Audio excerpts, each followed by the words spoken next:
Hey, cross fans, we are back doing some cross racing. It's going to be fun. I actually placed top 10 in this, so that's my first ever. We're in Grafton. This is PumpkinCross 4-5. You're going to see something pretty interesting right here. I get called up because I wasn't an idiot this time. I actually registered, and so they gave me a call up, and I'm like, sweet, what's going on? Oh, okay, I'm going to move up to the third row here. I'm not exactly sure what happened, but yeah, that was pretty nice right there because that saved me a lot of positions, and that's super important in cross is getting a call up finally. So I actually learned a lesson from last time.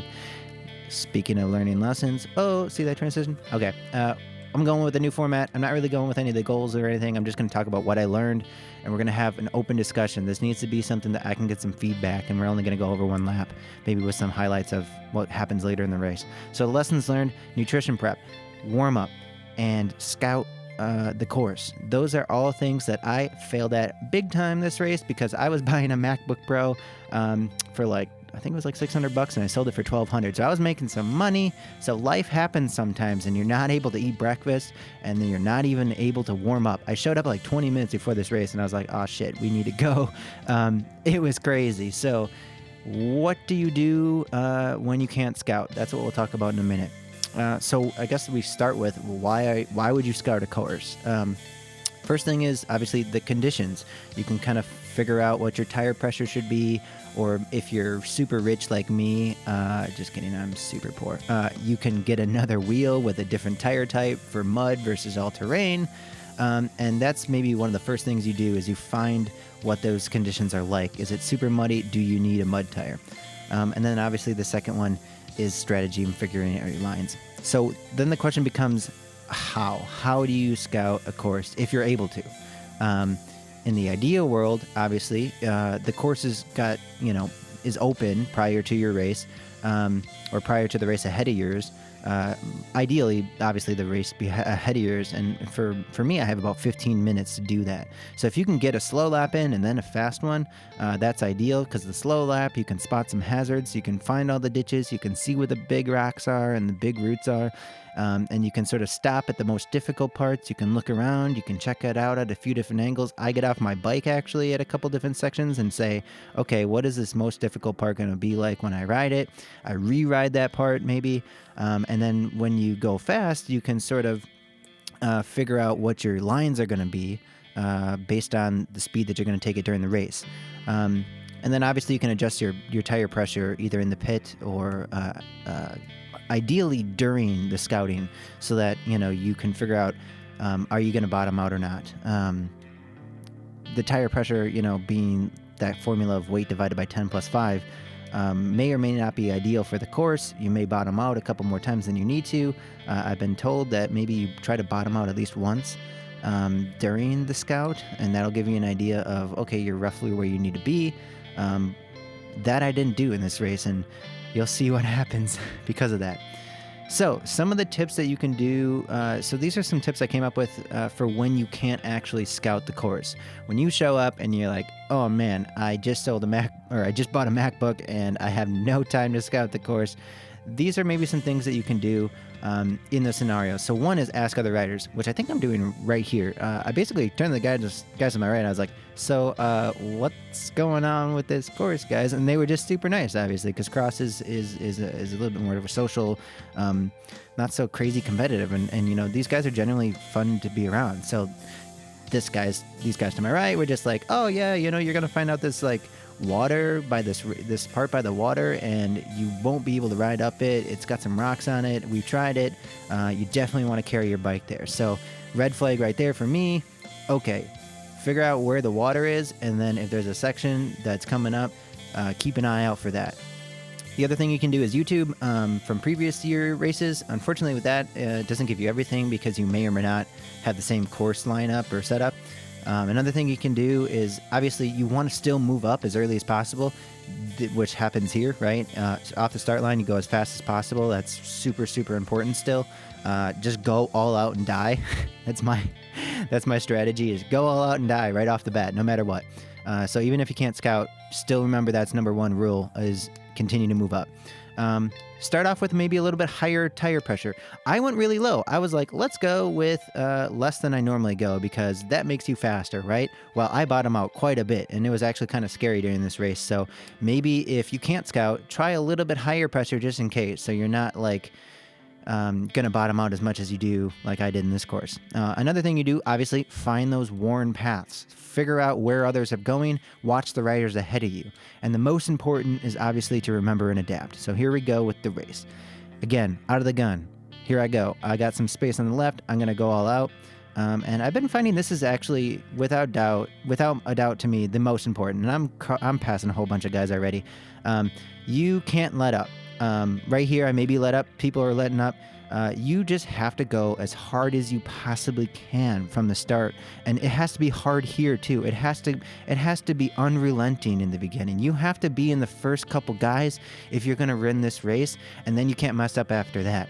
So I've been doing that a little bit better in the last couple races. This is only like maybe my 5th race.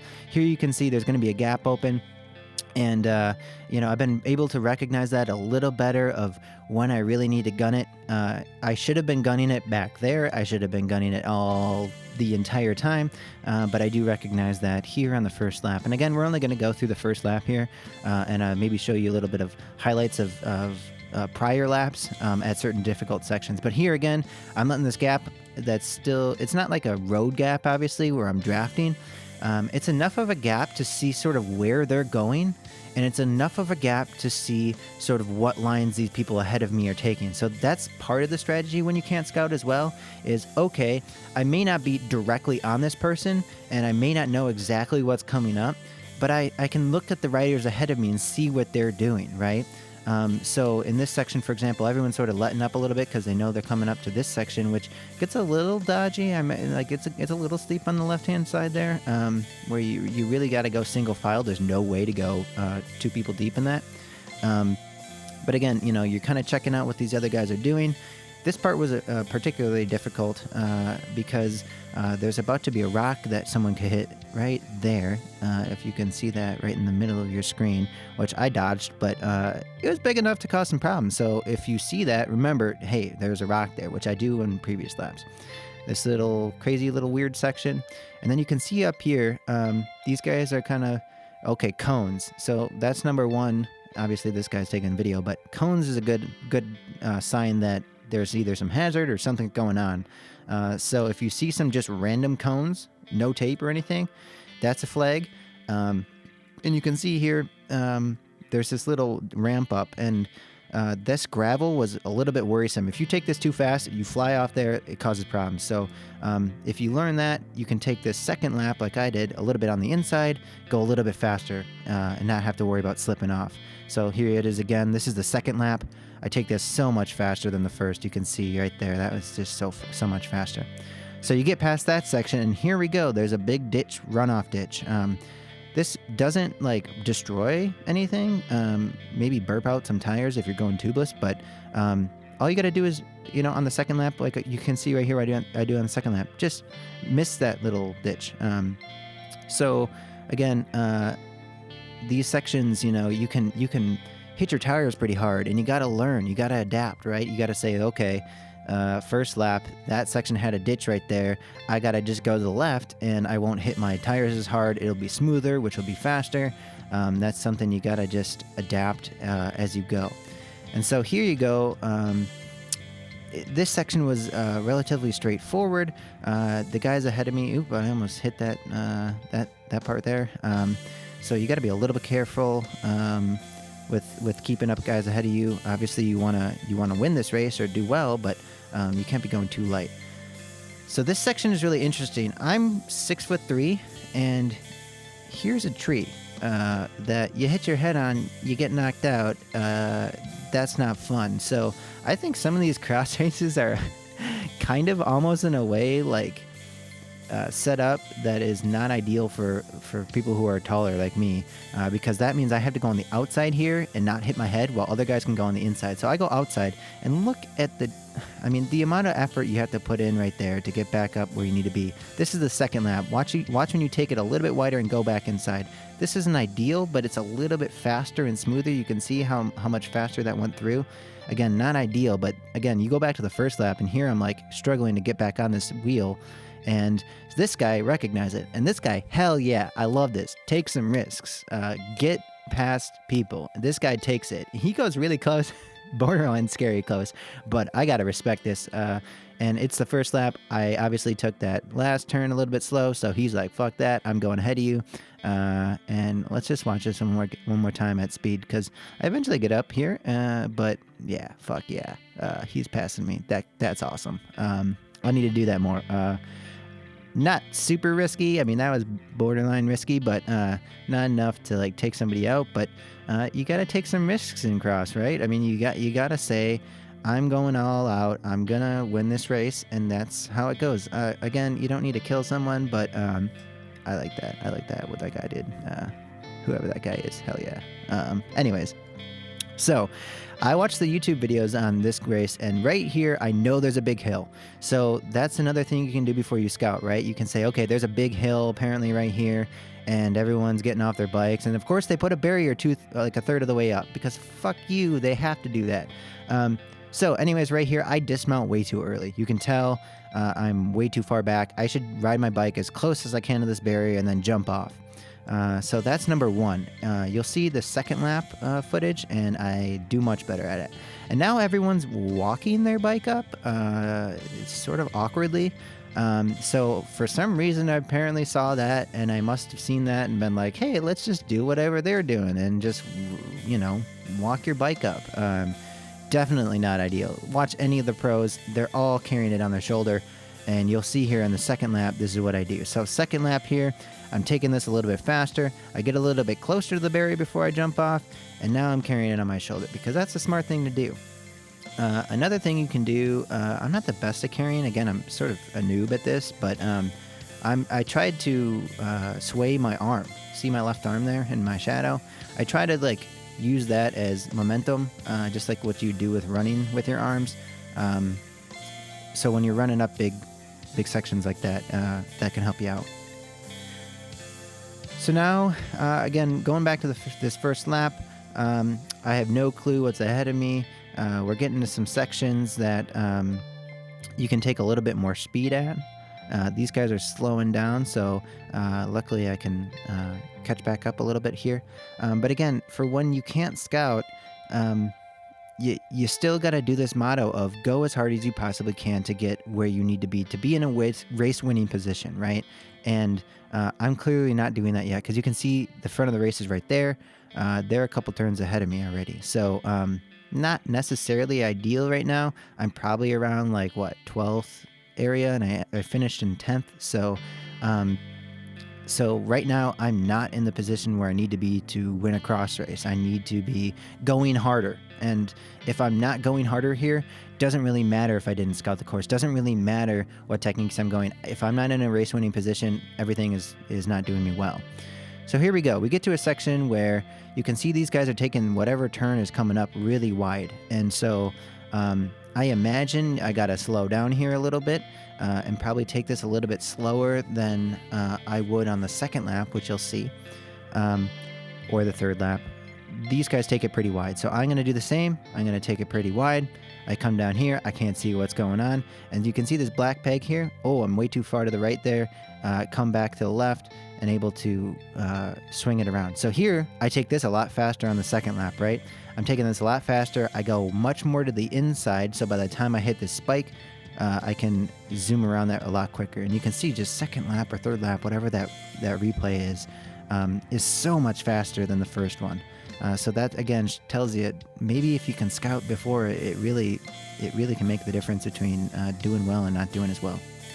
So this section, I didn't know what was going on. And you can zoom down that section. This guy eases up. So I'm like, is there some sort of turn here? So I ease up. And that's what this guy is doing. And so that's what I did. Now, second lap, I don't need to ease up because you can see that just went through and then got to another pavement section, and now you can zoom up this with a little bit more speed if you didn't slow down there. So first lap, I followed the guy ahead of me and it didn't pay off, right? I followed that guy, he slowed up a little, and I thought, okay, maybe there's some turn I can't see up ahead of me. I gotta go with whatever the guy is ahead of me to kind of get an idea of where I should be going. And obviously, first lap, that wasn't ideal. Second and third lap, I zoomed through that entire thing. Even if I had to pass a guy, which I think I did second or third lap, I just rail it there. So this section, you make a turn, almost hit that spike, sweet.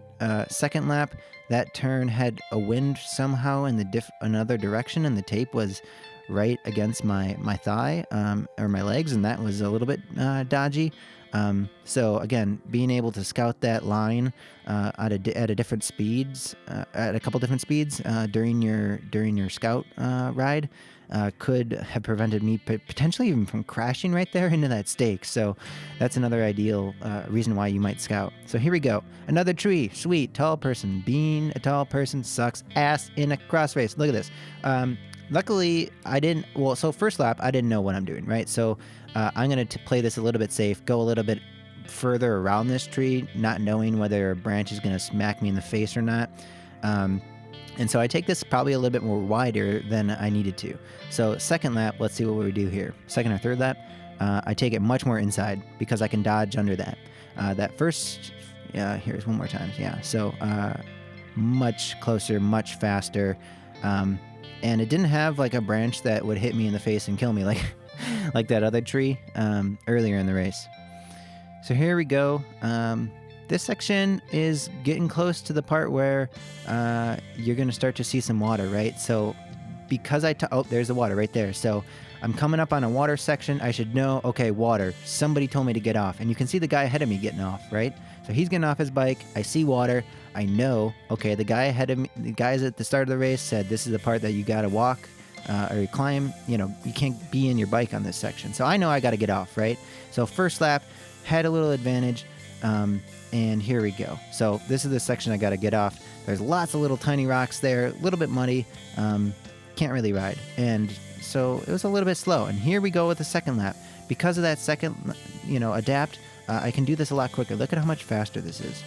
This is just a much faster, much smoother section because I, remember that section is something that you got to carry and, you adapt. So that is also helpful. This section had a whole bunch of roots and they weren't crazy bad, but they were bad enough that you wanted to avoid them so that you could stay smooth. And they're all over the place. You can't really see them with this video quality, but they were definitely there. And then this is the end of the race. So if I was, scouting the race, I might have had a better chance of, figuring out tire pressure for those roots maybe. And then, I was in 10th place. So hope you guys enjoy it. Again, hopefully you can give me some explanations of how you guys scout or tips or what you think of this. Shout out to this banana guy on the left there. He seems pretty rad. We need way more of that. So again, if you have any comments, please let me know. Thanks.